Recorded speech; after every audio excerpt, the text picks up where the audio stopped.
76 წლის ასაკში საქართველოს დამსახურებული არტისტი და ბათუმის დრამატული თეატრის მსახიობი ლევან ღლონტი გარდაიცვალა. კოლეგას დრამატული თეატრის დასის წევრები დღეს მაცნეს გადამღებ ჯგუფთან იხსენებენ. ნინო საკანდელიძე ამბობს, რომ იგი უაღრესად ნიჭიერი მსახიობი და უბადლო ადამიანი იყო. მეგობარმა და კოლეგამ ლევან ღლონტის გარდაცვალების შემდეგ წერილი დაწერა, რომელიც მაყურებელს პირველად დღეს წაუკითხა. საწუთროს წუთი დაარქვეს. წუთმა წაიღო ფიქრები, დადგება ჟამი განკითხვის და წუთში აღარ ვიქნებით.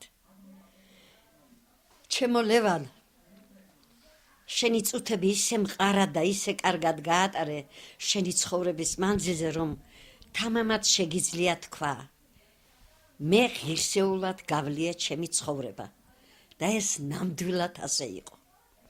მთელი ჩვენი გავლილი თეატრალური პერიოდი სულ პარტნიორები ვიყავით და ეს იყო ჩემთვის დიდი სიხარული, რადგან შენ იყავი ბრწყინვალე პარტნიორი, ბრწყინვალე მეგობარი, შენ იყავი კაცი პატიოსნებით, სიმბოლით. ლევან ღლონტიმ სამსახიობო კარიერის პარალელურად 24 წლის განმავლობაში ბათუმის დრამატულ თეატრს ხელმძღვანელობდა. ამავე თეატრის მსახიობი და რეჟისორი ენვერ ჩაიძე დღეს მასთან ერთად განვლილ წლებს იხსენებს. ამბობს, რომ ლევან ღლონტი მისი თანაკლასელი იყო, მოგვიანებით კი თბილისის სახელმწიფო თეატრალური ინსტიტუტის სამსახიობო ფაკულტეტი ერთად დაამთავრეს. ბატონი ლევანი და მე თანაკლასელები ვიყავით. უფრო სწორედ თანასკოლელები. აქ ჩაეყარა საფუძველი ჩვენს მეგობრობას. მერე იყო თბილისის სახელმწიფო თეატრალური ინსტიტუტის შოთა რუსთაველის სახელობის ინსტიტუტი. ორთავენის სამსახიობო ფაკულტეტის სტუდენტები ვიყავით.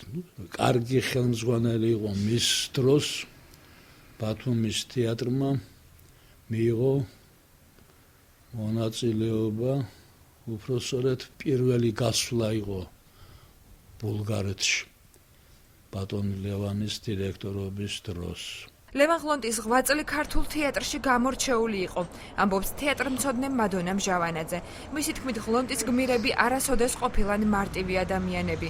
მადონა მჟავანაძის შეფასებით, ლევან ღლონტი თავისი ადამიანური თვისებებითაც იყო გამორჩეული. ლევან ღლონტის 8 წელი ქართულ თეატრში და კერძოდ ბათუმის თეატრში მართლა განუზომელია. ის გამორჩეული მსახიობი იყო, იცით, ეს გამორჩეული ჟანრის, გამორჩეული თვისებების.